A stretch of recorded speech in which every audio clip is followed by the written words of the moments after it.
Gayon din ang karunungan mula sa iyo at maunawaan at masunod namin ng ganap at walang pagkukulang sa loob. Mahal namin Guro namin tagapagligtas, banal na Espiritu na namin pumapatnubay sa amin, at iba pang mabubuting Espiritu na tagapaglingkod ng Diyos, kaawaan ninyo kami. Ilayo ninyo ang nag-isip at damdamin sa anumang kasamaan, siya naman. Ama namin nasa langit, sa maninawa ang pangalan mo, dumating naman ang kaharian mo. Sundin naman iyong kalooban kung paano sa langit, gayon din naman sa lupa. Ibigay mo sa amin na aming kamaling sa araw-araw at patawarin mo kami sa aming mga kasalanan tulad ng pagpapatawad sa mga nagkasala sa amin, at huwag mo kami ipahintulot sa tukso at iligtas mo kami sa lahat ng masama, sapagkat sa iyo ang kaharian at kaluwalhatian magpakailanman, siya naman. Ang mga bagay na ito ay sinalita ni Jesus at sa pagtingala ng kanyang mga mata sa langit ay sinabi niya, Ama, dumating na ang oras, luwalhatiin mo iyong anak upang ikaw ay luwalhatiin ng anak. Gaya na ibinigay mo sa kanya ang kapamahalaan sa lahat ng laman upang bigyan niya ng buhay na walang hanggan ang lahat ng ibinigay mo sa kanya. At ito ang buhay na walang hanggan na ikaw ay makilala nila na isang Diyos na tunay at siyang iyong sinugo sa mga bagay si Jesucristo.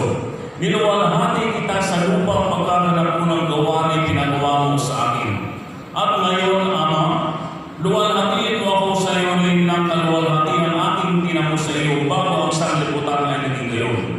Ipinahayag ko ang iyong pangalan sa mga tao na ibinigay mo sa akin mula sa sanglibutan.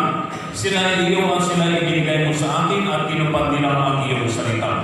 Ngayon ay namakilala nila ng lahat ng mga bagay na sa akin ibinigay mo ay mula sa iyo, sapagkat ang mga salita sa akin ay ibinigay mo ko sa kanila, at kanilang tinanggap at namakilala nilang tunay na nagbuhat ako sa iyo at nagsipaniwalang ikaw ang nagsuko sa akin.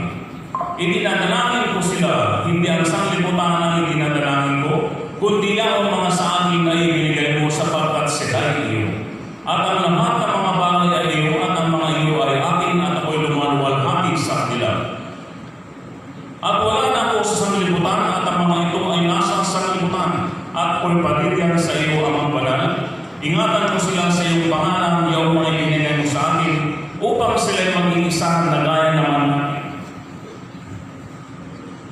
Samantalang ako'y suma sa kanila ay iniingatan ko sila sa iyong pangalan, iyong mga ibinigay mo sa akin, at sila pinantayan ko at siya man sa kanila ay walang napahamak, kundi ang anak ng kapahamakan upang matupad ang kasulatan.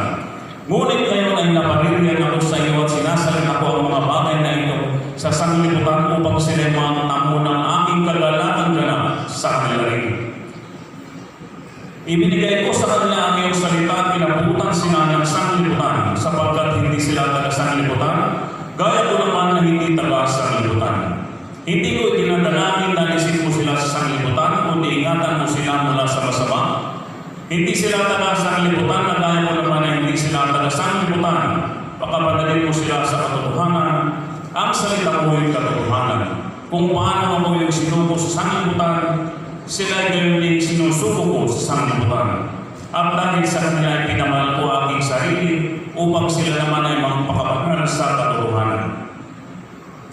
Hindi lamang sila ang itinadalangin ko, kundi sila rin naman ng mga nagsisisampalataya sa akin sa pamamagitan ng kanilang salita, upang silang lahat ay maging isa na gaya mo, Ama, sa akin at ako'y sa iyo, na sila naman ay sumatin upang ang sanglibutan ay sumampalataya na ako'y sinuko mo. At ang kaluwalhatian sa akin binigay mo ay binigay mo sa kanila, upang sila maging isa na gaya naman natin na isa. Ako'y sa kanila at ikaw ay sa akin upang sila ay malubos sa pagkakaisa, upang makilala ng sanglibutan na ikaw ang sa akin ay nagsuko, at sila yung inibig na gaya ko na inibig mo. Ama, yaw mga ibinigay mo sa akin na inibig ko kung saan ako naroon, sila naman ay lumuhong kasama ko, upang makita nila ang kaluwalhatian ko na ibinigay mo sa akin, sapagkat ako'y inibig bago natatapa ang sanglibutan. O Amang Mahal, hindi ka nakikilala ng sanglibutan, ngunit nakikilala kita at nakikilala ng mga ito na ikaw ang nagsuko sa akin.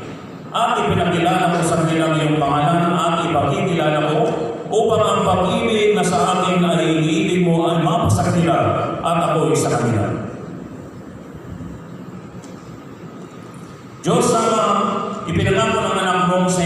sa kanyang mga mananampalataya sa sulat ng Apostol San Juan sa Kapitulo 14, versikulo 16 hanggang 17 at 26. At ako'y dadalangin sa Ama at kayo'y bibigyan niya ng ibang mga alin upang siyang sumainyo magpakailanman sa mga bagay ang Espiritu ng katotohanan na hindi matatanggap ng sanglibutan sapagkat hindi siya nakikita. Di nakikilala man siya.